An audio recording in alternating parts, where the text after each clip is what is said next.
the All of the Above podcast with 3 Seeds Mentoring Group. Welcome to 3 Seeds Mentoring Group. This is our career corner, and we give career advice and we give other advice with professionals about how to make it on a day-to-day basis, dealing with problems, overcoming, solutions, and strategies that you can use. So who do we have the pleasure of speaking with today? Hi, Jason. It's Dr. Mike McCosey. I'm the owner of Hope With Me. I'm a psychologist. We're a psychology practice. We love helping people master stress and anxiety. If a student, one of my students in my program was like, you know what, I want to be a counselor. I want to be a therapist. I want to help people out. What kind of advice would you give them with school selection and just their demeanor?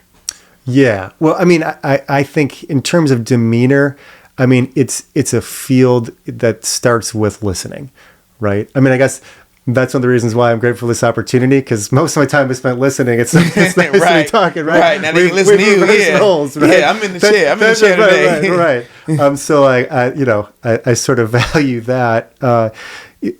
Being a listener, being somebody who wants to help other people, obviously, being able to make room for your own discomfort, because when you're joining people in their discomfort, like that can be hard, right? You take that home with you every day. You do. Oh. You do. So you can't, so when you punch out as a therapist, if someone just shares something with you, you're still a human. Correct. Oh. Correct. I gotta pray for you, man. People just come and dump all of this stuff. And I heard that therapists need therapists too, right? Yeah.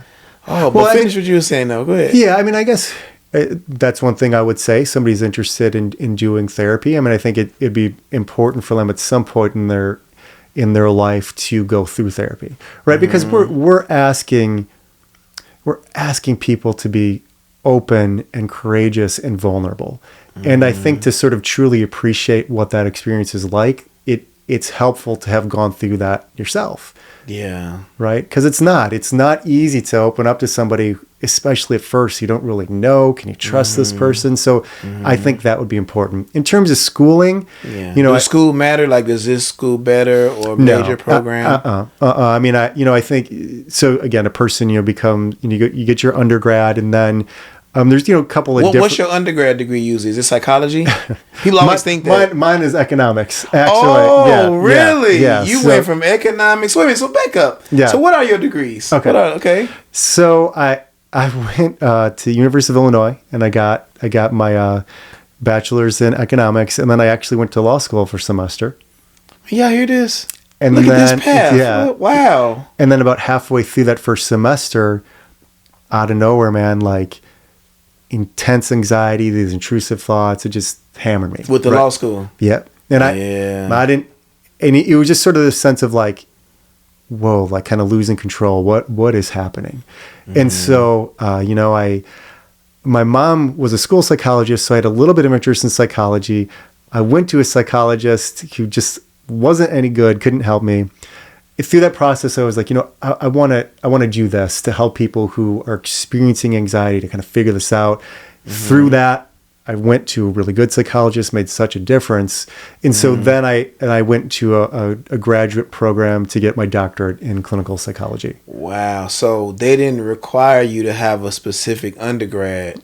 It just was the hours. They took whatever you were. Yeah. And with the master's degree, and that's how many years was that? So it was 5 years in addition to the undergrad. Wait, it's 5 years of grad school? Yeah. Oh, you committed. What was your hardest class? Do you remember?